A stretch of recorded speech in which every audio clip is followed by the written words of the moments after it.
tonight on CBC Vancouver News. As Trump's tariff threats heat up, BC warns $69 billion could be wiped from the economy. Our country is under direct threat by the President-elect of the United States. It is a declaration of economic war, in my opinion. How the province is preparing for choppy waters ahead. Plus, to declare my candidacy for Leader of the Liberal Party and Prime Minister of Canada. Off to the races. Mark Carney launches his Liberal leadership bid in Edmonton. He says it's no time for politics as usual. And housing starts are up across Canada, but way down in BC. Financing is tough, so all the developers are really facing hard time. The challenges of building new homes and the industry's hopes for a stronger 2025. This is CBC Vancouver News.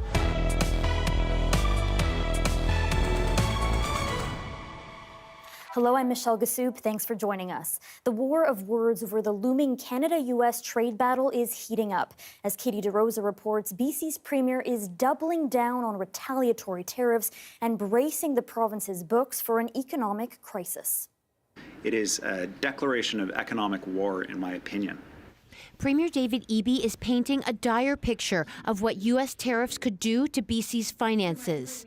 A $69 billion hit to the economy over the next 3 years and the potential for 124,000 jobs lost. That potential economic crisis has prompted Eby to order a government spending review of every ministry and program to look for savings. We're making sure that everything is being looked at. Eby did not rule out the possibility of scrapping the $1,000 grocery rebate, which was promised during the provincial election and would cost $1.8 billion. What we're needing to do is to be agile, to assume the worst, but hope for the best. BC's Finance Minister Brenda Bailey is weighing the financial uncertainty as she prepares the budget for early March.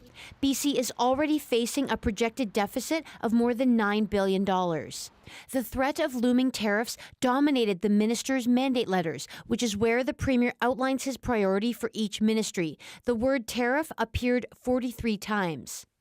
Eby doubled down on his support for retaliatory tariffs and export bans on products the U.S. relies on, like critical minerals. He says any businesses and workers impacted by such retaliation would be compensated. However, he did not have a price tag for how much those supports would cost taxpayers. The BC Conservative leader says Eby is playing a risky game that could put jobs on the line. We are looking at billions upon billions of dollars in lost revenue. We're looking at thousands upon thousands of jobs being lost if we get into a trade war.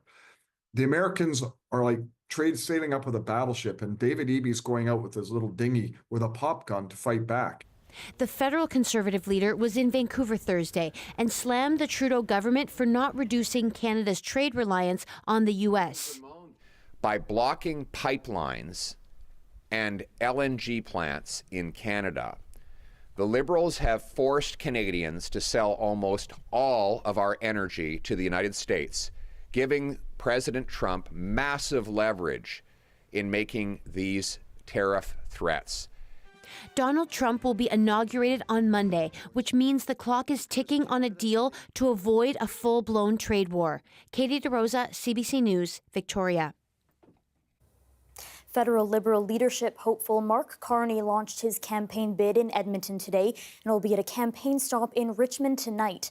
As Mira Baines reports, the former Bank of Canada governor is also attracting attention from federal Conservatives over his position on the carbon tax. Here we are. The former Bank of Canada governor declared his run for the federal leadership in his hometown before a campaign stop in BC. I'm back home in Edmonton to declare my candidacy for Leader of the Liberal Party and Prime Minister of Canada.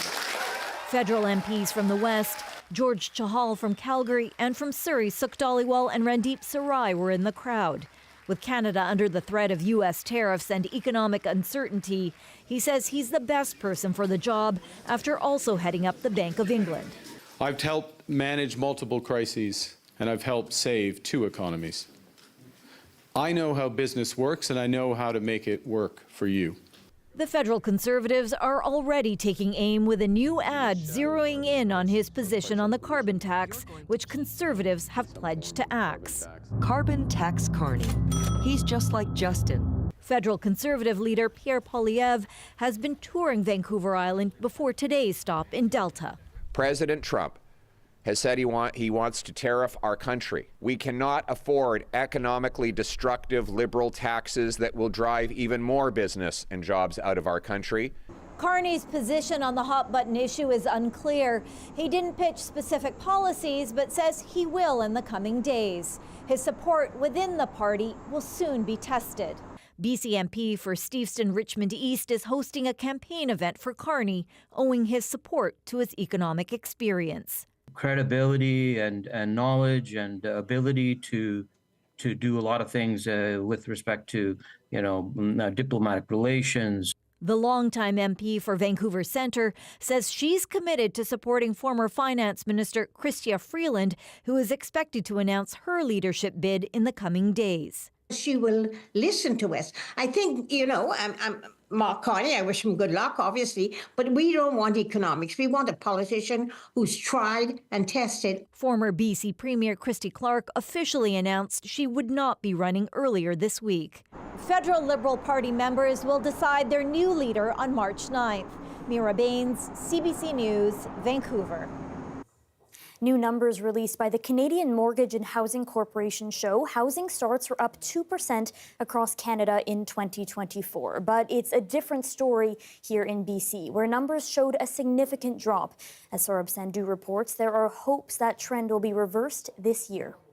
It's been 4 years since Jamin Hass's company started construction of this townhouse complex. Finally, we finished 32 units out of 172.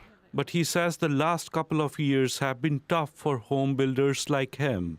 Inflation was very high and the interest rate was very high, and banks are very, very tight. Financing is tough.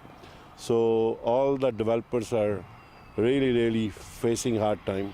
The data released by CMHC shows housing starts declined by 9% in BC in 2024. The drop was steeper in Vancouver, with 15% fewer housing starts compared to the previous year. With respect to some of the condo apartment projects, they had some challenges attracting investors to meet their pre-sale requirements. So that's why we even see this decrease in condo sector more than rentals. Last year, BC government renewed its pledge to build more housing, setting a 5-year target for a total of 30 municipalities in the province. We see Vancouver and Victoria have also both declining numbers for housing starts of 15% and minus 16%. With Kelowna, however, we see that there has been an increase in the number of housing starts of 28%. We've done a whole host of changes that are coming online, legalizing up to 3 or 4 units on single-family lots, transit-oriented development changes. All local governments by the end of 2025 must update all of their official community plans. But Minhas says the other factors aside from costs also need to be looked at. You acquire the land and then you go through the process with the City Hall to get the OCP amendments and then get the development permit and the building permits. Sometimes that takes 2 to 3 years. He's hopeful a downward trend in interest rates will give a much-needed boost to construction in 2025. Saurabh Sandhu, CBC News, Vancouver. Vancouver city staff are looking for a big cash boost to earthquake-proof a critical piece of infrastructure. As Liam Britton reports, they say the Cambie Street Bridge needs to be strengthened to withstand a quake and help the rest of the city recover. If or when the big one hits, will Cambie Street be a bridge too far gone? Well, that's what city staff have been warning about for years. In fact, in 2019, they issued a report to council that found even moderate shaking would likely force the city to close this bridge and replace it. Since then, work has been ongoing to make the span more robust in the face of an earthquake. It's all set to cost over $200 million. A current phase is in the works, worth $33 million, but staff will ask council next week to approve more than doubling that amount to $68 million. They want to speed up work on the South Approach and 2nd Avenue off-ramp, and underpinning hopes for this bigger project is a federal funding program, the Disaster Mitigation and Adaptation Fund. It's hoped through this, Ottawa will pick up 40% of the project's tab. Green Councillor Pete Fry says the project and federal dollars are important. We see these massive disasters happen around the world, things like catastrophic fires in LA that we're seeing right now, and we need to plan and mitigate for those kind of things. So it's important, and you know, we knew that we needed to do some seismic upgrade. I think what's new here is this opportunity for federal funding on top of it. The Cambie Street Bridge turns 40 this year, and staff say it can be made more earthquake resilient than the Granville or Burrard Street bridges, the other two False Creek spans. They say that keeping this bridge fully functional is going to be very important in an earthquake, because that will mean first responders and other recovery efforts can proceed after the shaking stops. Council will consider the expanded scope of the earthquake project on Tuesday. Liam Britton, CBC News, Vancouver. 1 year ago this month, a severe cold snap devastated tree fruit crops in the Okanagan Valley. As Brady Strachan reports, growers say they need a bountiful harvest this year in order to stay afloat. A cold snap 1 year ago at this orchard devastated the table grape crops here. This winter, farmers are cautiously optimistic that the milder conditions might mean a successful growing season, something they say they desperately need to remain sustainable. So far, they're looking good. Jennifer Diol and her husband bought this orchard with hopes of growing their small fruit and vegetable farm. But the past 2 winters have seen severe cold snaps. The one in 2024 was particularly harsh on orchards across the entire Okanagan Valley. We lost 100% of our apricots, nectarines, plums, and then 80% of our table grapes here, with some farmers reporting 100% loss of the table grapes. So it was a really, really devastating year for fruit last season. This January, there's little snow on the ground. And although winter is far from over, Diol and other fruit producers are hoping for a bounce-back season with a bountiful crop. I'm also feeling a bit optimistic after walking through the grapes, walking through the peaches and cherries. There hasn't been much tree damage so far, so that's something to be optimistic about.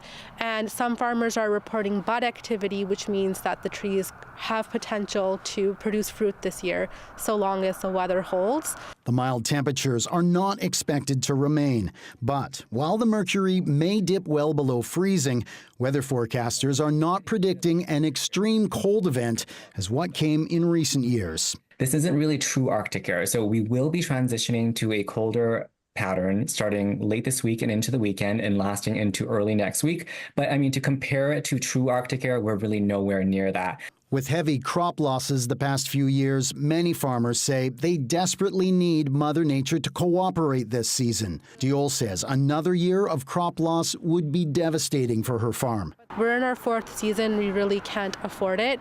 I mean, we've already had to make hard choices. We are selling one of our farms because we can't keep deferring our payments. Hopes for the future and dreams of sharing a bountiful harvest with her community are what keep Diol going.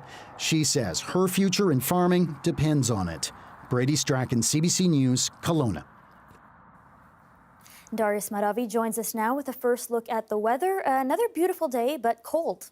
Yes, and that is going to be the story for a while, pretty much across BC. Now, that put into good context what exactly we're looking at in terms of this cold. You can see that cold continuing to spread across the country and into the States, but fortunately, BC not getting the worst of it. So this time around, this Arctic air moving through North America, BC not really bearing the brunt of that, so expect temperatures to drop 5 to 10 degrees in many places in the south, more than that up in the northeast, maybe 20 degrees, but overall not nearly as bad as some other places are getting it. I wouldn't want to be in Saskatchewan right now.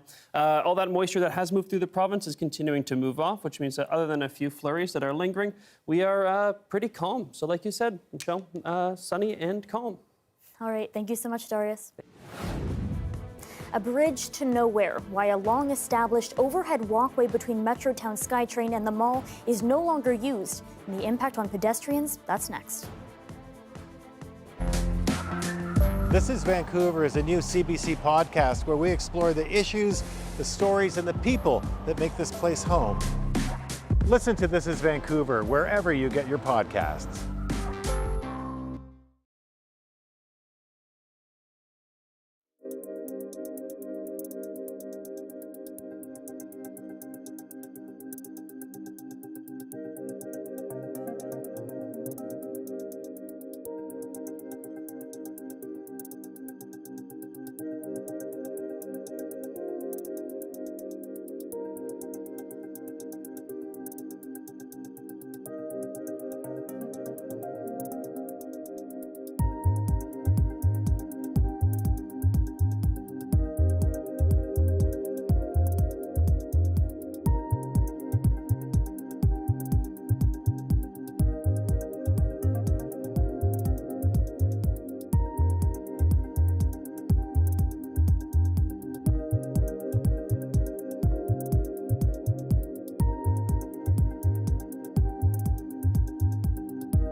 The Metrotown area is bustling with activity year-round. It's a growing neighborhood with a transit hub and a popular mall. But as Shivani Joshi reports, some pedestrian safety advocates say the area has become frustrating and even unsafe. Every day, thousands make their way through this transit hub in Metrotown. It's the second busiest SkyTrain station in the Lower Mainland with more than 8 million boardings a year. For many, the journey through this intersection has become frustrating at best. It's really a complete mess where the pedestrian hasn't been prioritized. If you look at it, it's a polyglot of things happening there. There's a lot of things occurring. There's vehicle turning movements. There's 3 lanes of traffic, and that's including a bus lane. But that wasn't always the case. This awkward structure I'm standing in right now, aimlessly hanging over Central Boulevard, was once a skywalk connecting Metrotown SkyTrain station to the mall. But it was axed in 2016 as part of renovations to the station by TransLink. But the idea was to do this kind of seamless connection from SkyTrain to Metrotown. So it actually places the pedestrian at the same level as the SkyTrain. So when I first arrived to this station, I was lost because I thought I could go through that. But yeah, you can. It's ugly. I see the doors locked up there. Yeah, when I first come here, I see it. Nobody understand. It's really convenient for us to go from Metrotown station to the mall, and that's also even safer for us. This pedestrian-heavy crosswalk isn't just an inconvenience, it's also dangerous. According to ICBC data, there have been 24 crashes here between 2019 and 2023, with an incident in early January when a man was hit by a bus while crossing. Since the city, the mall, and TransLink have neglected to replace the overhead walkway for almost a decade now, it's been a real downgrade for pedestrian safety and convenience. In a statement, City of Burnaby says it is actively working on short and long-term measures for this intersection, while TransLink says it supports a pedestrian walkway between the station and the mall. The owner of the Skybridge is Ivanhoe Cambridge, a Quebec-based company. We tried to reach the developer but did not receive a response. And much like the Passerelle, talks to address it are underway, but for now, leading to nowhere.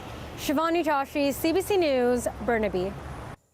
The city of Cranbrook has issued a boil water notice for its more than 20,000 residents. As Corey Bullock explains, it's expected to last at least through the weekend. The entire city of Cranbrook is on a boil water notice after a scheduled maintenance mishap overnight. The city says public works staff were replacing aging disinfection equipment when both overchlorinated and untreated water got into the system. The city adds that the system is now back to normal, but after working with Interior Health, staff determined it best to put a boil water notice in place. People connected to city water are urged to boil all water used for drinking, washing, and brushing teeth for at least 1 minute. The city cautions anyone with a strong chlorine taste or odor in their water to not consume it and to flush the cold water until there's no smell. Businesses are being encouraged to follow Interior Health's guidelines around drinking water hazards. And the city of Cranbrook says that the boil water notice will be in place until at least Monday while it works to test the clarity of the water. Corey Bullock, CBC News, Cranbrook. Water facilities in the Sunshine Coast are getting an upgrade after the federal government has pledged $117 million to the region's ongoing water crisis. You're looking at an aerial shot of the Chapman Creek watershed from nearly 3 years ago. The reservoir supplies about 3/4 of the Sunshine Coast population. In 2022, the regional district declared a state of emergency due to extreme drought conditions. The funding will go towards upgrading the existing water treatment plant within Chapman Creek. It will also help build 2 new reservoirs for the area. The day that was from the Beach Acres Resort overlooking the Strait of Georgia. Spectacular sunny skies with the waves hitting the beaches of the eastern side of Vancouver Island. Sunny skies are set to stay for the south coast, but it's going to get cold. Darius will have your full forecast, and that will be coming up next.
The Israeli cabinet has yet to vote on the ceasefire deal with Hamas. But if it is approved, the first phase of the agreement would begin on Sunday. Sasa Petrosic has more from Jerusalem.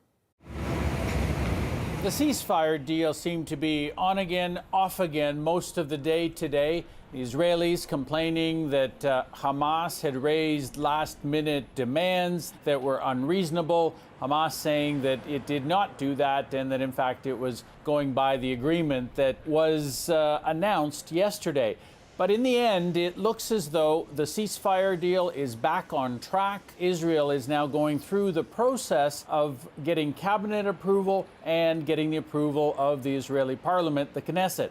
There is an issue there, though, because Prime Minister Benjamin Netanyahu has been under pressure from a couple of the far-right hardline parties in his own coalition. They have said that they don't want this ceasefire deal, that they want to continue fighting. But it does seem as though Netanyahu is going to go ahead. And there's been a lot of pressure from the American side to keep that on track. On the ceasefire, yes, I am confident, and I fully expect that implementation will begin, as we said, on Sunday. The schedule is like this. On Sunday, 5 female soldiers, Israeli soldiers, who have been held hostage in Gaza for the past 15 months, will be the first to be released. After that, a number of other things will start to take place in the territory and outside as well. The Israeli military is supposed to pull back to the borders.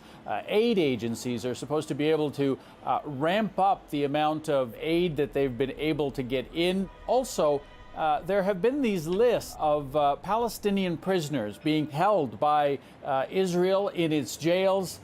Well, over 1,000 of these are scheduled to be released in exchange for the hostages, the 33 hostages who are going to be released over the next 6 weeks. And all of that is going to be a very complex process. And that is just the first phase of a much more complicated and even longer process, a 3-phase process that will take weeks after that. Sasha Petrosic, CBC News, Jerusalem. Donald Trump is already facing hard choices ahead of a U.S. ban on TikTok that's set to kick off on Sunday. As Nisha Patel explains, Trump is signaling he wants to keep the popular video sharing app from going dark for 170 million U.S. users. A new law is set to come into effect Sunday that will ban TikTok across the U.S. But that doesn't mean the app will go dark. That's where ultimately Trump administration is probably going to have to get involved. The incoming national security advisor says Donald Trump will find a way to preserve the platform. We're committed to be very transparent with our users. Trump has also invited TikTok's CEO to attend his inauguration. Though he supported a ban during his previous term, Trump more recently has said he wants to keep the app alive. We'll take a look at TikTok. You know, I have a warm spot in my heart for TikTok because I won youth by 34 points.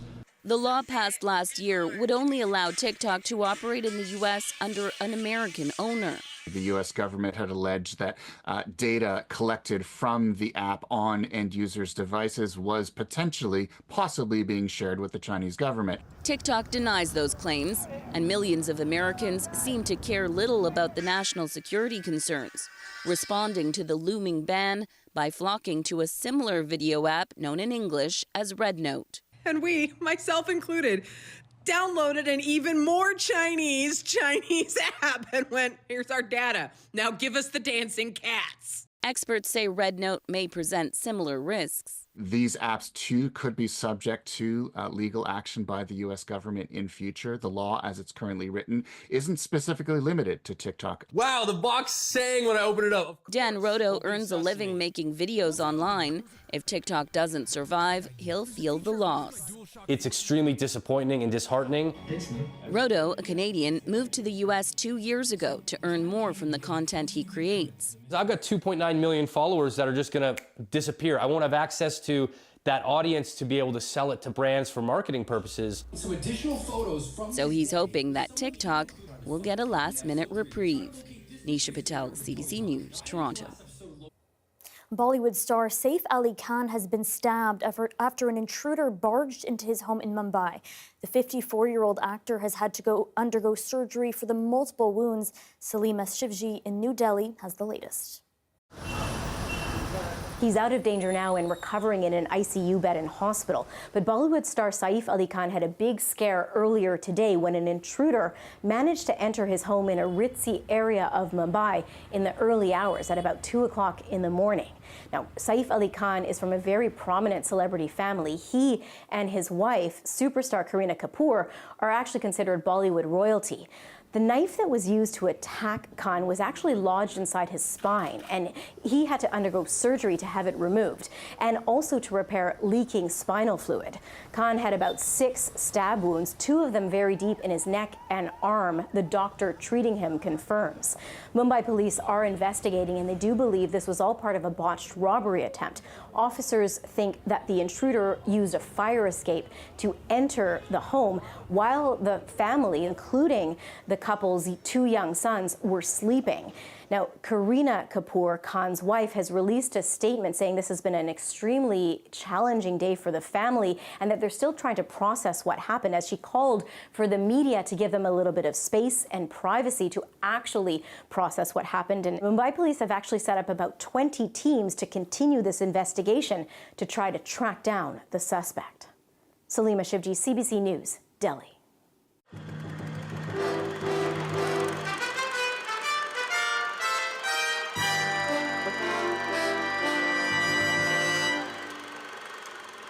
It's one of Vancouver's longest-standing questions. Why are the former Expo 86 lands still undeveloped? The parcel of land is back in the spotlight because of the recent sale of the Plaza of Nations. While the puzzle pieces might finally be falling into place, many plans have been suggested over the years, only to be scrapped and then abandoned. Let's take a look.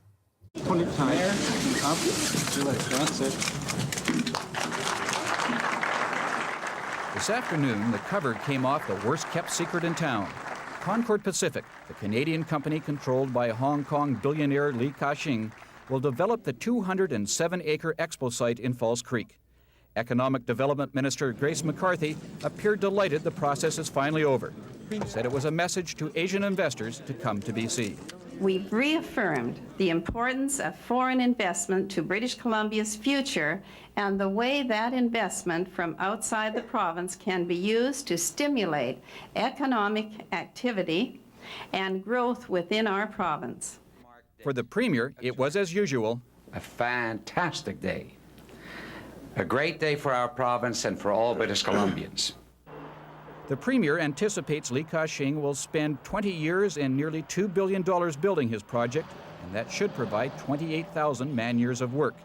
The response for the newly named Pacific Place has been generally enthusiastic, but there's been some guarded reaction as well. There's no question this is a 21st century concept, and I'm just delighted the way it's worked out. I think the process will be an open one, and we'll all try and make sure that we end up with the best thing for Vancouver. So I don't know what my reaction is. It's confused at the moment. We're going to have to really study it, but you can be assured that we're going to be involved in it in every way possible to make sure that the people that we represent, the low-income people, will have a say in what goes on here. The Premier today should hang his head in shame. He was ready to sell to Mr. Toigo the same amount of money for everything the Enterprise Corporation owns, stuff in Delta, Coquitlam, Whistler, and elsewhere. So he should hang his head in shame in terms of the deal he was willing to push, contrary to this one. Another thing that should make the province happy is it is now off the hook. It is up to City Hall to deal with Concord Pacific and Mr. Lee to work out all the fine-tuning on the future development of the north side of Falls Creek. Paul Heaney, CBC News, Vancouver. So many players and values at stake back in the day, but has anything really changed since Concord took over the land? To answer that question, Municipal Affairs columnist Francis Bula is here. Thank you so much for joining us. What comes to your mind when you see all those players from so long ago? Oh my God, they were all so young. And so were we. Yeah, I mean, it's interesting because some of the same issues still arise. You know, what is the city getting out of it? What are the residents of Vancouver getting out of it? Is it a fair deal? Should it have gone to someone local? You know, all kinds of things. And there's still all of these interesting issues burbling away, like something that I had even forgotten that I wrote about in 2015, nine years ago. But actually, once Concord Pacific the current owner, goes over 12 million square feet, they have to start paying the provincial government a surplus on top of the $320 million that they paid as the sale price. And they were tussling about that back then. So I imagine it's even more so now, because the new plan that we all, they sort of launched it last week for yet another plan for the Northeast Falls Creek parcel, which is the last piece, really, of those Expo lands.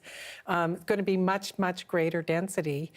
So that means a lot of money potentially coming into the provincial government, and then the city's going to want some of it, to say, well, we need to meet these social goals here and so on. So in some ways, the issues are really old, but then you look at that area and it's so different now. Oh my God, it's unrecognizable from what it was in 1986. And we're talking about 40 years ago. So why has this taken so long? Well, it is a big piece of land, number one. And Concord Pacific, I'm trying to think of how to put this really tactfully so that Peter Webb doesn't immediately phone me. But they are not known for ceding an inch where they don't have to. Every negotiation, every time I've ever talked to anyone at the city or the province, it's always a tough negotiation. They want to make sure they're getting the best deal. They don't give things up easily. So I'm sure there's a lot of talk going on right now about the province is supposed to pay the remediation of the toxic land, because there's real bad stuff under there. There used to be beehive burners in Northeast Falls Creek. Who's going to pay for the viaducts to come down? And then, as I said, how much money will Concord have to pay from this, what was supposed to be the original deal, where they needed to pay, I think it was $10 a square foot once they went over 12 million, and then $12.50 a square foot once they went over 13.5 or something, but then adjusted for inflation, so God knows what it is now. A lot of money, more than you and I will ever see in our lives. And a big part of this plan is doubling density compared to the 2018 plans. Mm-hmm. What does this reflect about council and the moment we're in right now? Well, it does reflect two things that have changed since then. One is that parking minimums have been changed. So they don't necessarily have to build as much parking, which saves them a lot of money, because I can't remember what the cost is these days. It keeps going up every year, but I think it's something like $60,000, $70,000, $80,000 per stall or something like that. And then also this huge increase in density because Vancouver changed the view cones, some of the boundaries of the view cones. So that is something that's allowing Concord Pacific to go higher on this last remaining site. Frances, you are such a wealth of information. I don't know how you keep all those numbers straight, but I'm glad you do. I just memorized them just before we came on. Well, we will be looking for your stories. I'm sure you'll be it's going to be fascinating. And, this area is important because the hospital's going up there. There's going to be a whack of people wanting to live and stay in that area once that's open. All right, Frances Bula, thank you so much for joining us. Thanks, and nice to see you again. Nice to see you. Yeah. After the break, we'll check in with a neighborhood in Altadena struggling to get back on its feet, and a woman who has returned to Vancouver after her home lost power.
With the devastation of the LA wildfires still fresh, one woman who has lived in Southern California with her family has moved back to Vancouver.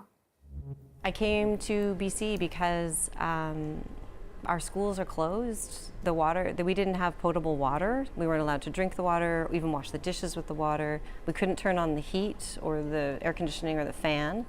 The house is covered in soot and there's ashes all around my house. And you know, we live in Southern California. My kids are used to just running outside, running inside, back and forth. They don't often wear shoes. And the thought of online school in a house covered in soot that's freezing cold with no drinking water, it was just something I can't do. So. She says the school her children attend will not be opening in the foreseeable future. The family does not know when they will return. For those who remain, the fight against the Los Angeles wildfires continues, with the two largest fires 22% and 55% contained. The race is now to build on that momentum before an expected change in the weather on Sunday. The devastation has been overwhelming. Cameron McIntosh takes this look at one street in the district of Altadena. This is the Altadena neighborhood of Los Angeles, Glen Rose Avenue, and here's a story of one block. This was on the edge of the evacuation zone. People are starting to come back. Many are finding scenes like this, houses completely gone. Now, this started when the trees in the back caught on fire. The fire spread. Elba Maida and her family, they've been coming here looking for anything that they can salvage. She only speaks Spanish. Her 12-year-old son says they've found nothing. How does it feel to see this? It's really sad because my whole entire life here, 12 years, every single year here. Now, over here next door at the neighbors, they lost their garage and likely their family business, but check this out. They've started a completely grassroots donation center. Clothes, food, baby supplies, pretty much anything that anyone who lost everything may need just to get to the next day. We got diapers, wipes, formula, like there's boys' clothes here, girls' clothes there. I couldn't sit back and just not do anything, you know? Especially since our house was left standing. I felt like it was for a reason. Come down the street a little, you can see how random this all can be. This house destroyed. The one next to it still standing. Gary Hampton has lived here since he was 3. Well, it's a good thing we got out. You know, we didn't get burned up. But yeah, it's, we thankful for what we got. Look up. A red streak of fire retardant stains the mountain above as life here resumes. All of these people, neighbors, all of them hit by the fire in different ways. Cameron McIntosh, CBC News, Altadena. And as firefighters work to get control of the fires in the Los Angeles area, a lot of attention is being paid as to what happened. Johanna Wagstaff breaks down the role wind played in the fires and how quickly it helped spread the flames. You've heard of the deadly fires in California. You may have heard of the hurricane-force winds, but it's worth talking about just how fast the actual fires are. These fires spread faster than most humans can run. In worst case scenario, moving over 20 kilometers an hour. We're talking elite sprinter on flat ground speeds. It's one of the many reasons it's been so hard to gain control of these fires. Fire speeds are directly related to wind speeds. Usually a fire moves at 10% of the wind speed, so a 30 kilometer per hour wind means 3 kilometer per hour fire. Winds offer a direct line of oxygen to a fire, causing it to combust faster. Winds also carry embers, lighting up structures and trees kilometers ahead of the main fire line, and they can suck almost every drop of moisture out of the vegetation, so in an area that was already tinder dry. So more wind means more fire. And in California this season, the winds are insane. The thing is, strong winds are a regular part of life for Californians. Every year, the Santa Ana winds brings the threat of wildfires.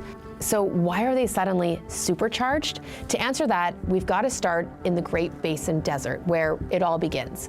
In the fall, colder, denser air over the desert ends up creating a big high-pressure system. Then, low pressure forms over the coast of California, and winds always flow from high pressure to low pressure, racing from the high desert down to the coast.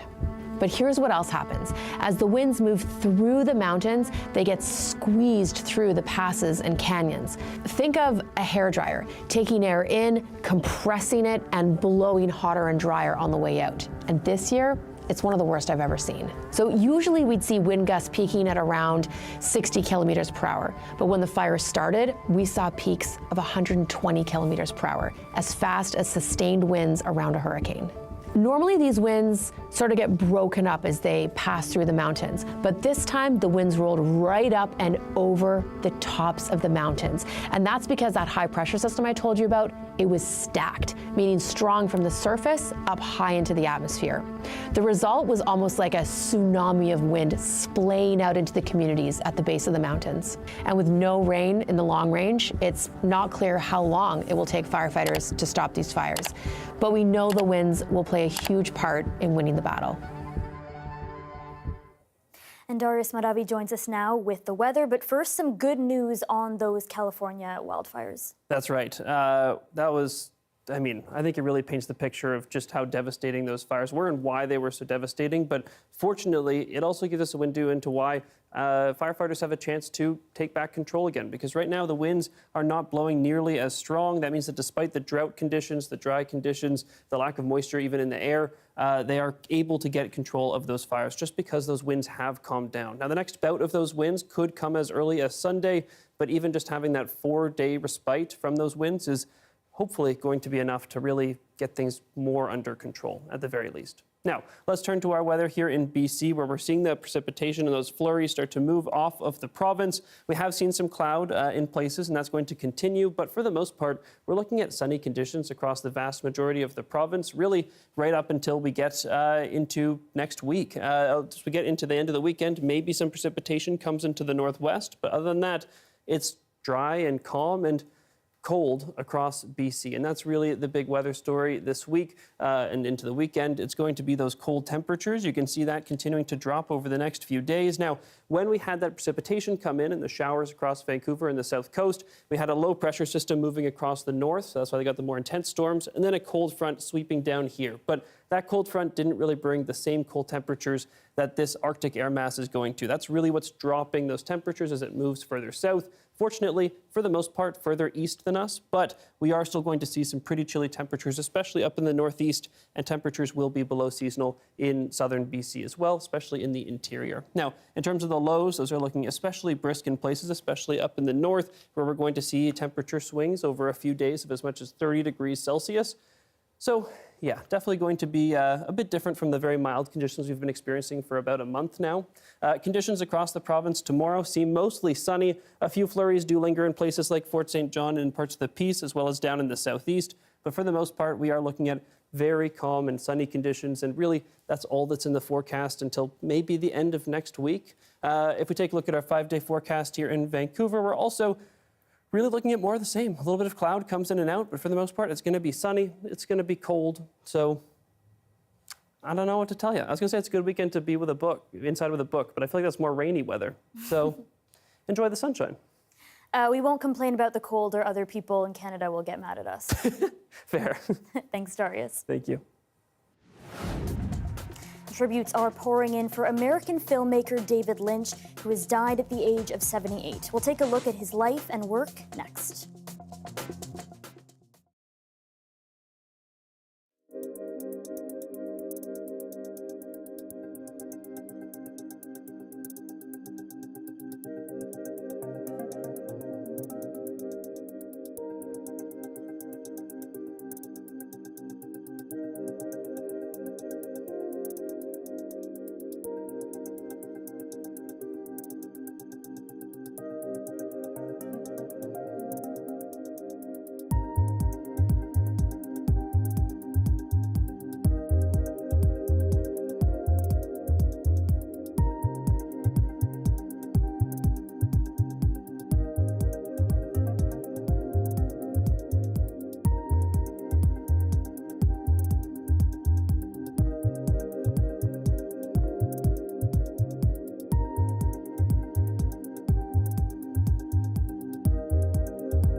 Tributes are flooding in tonight for visionary filmmaker David Lynch. He's being remembered for a body of work that toyed with reality and drew fans into dreamlike worlds.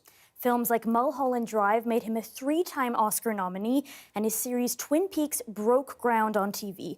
Eli Glasner lays out an extraordinary legacy.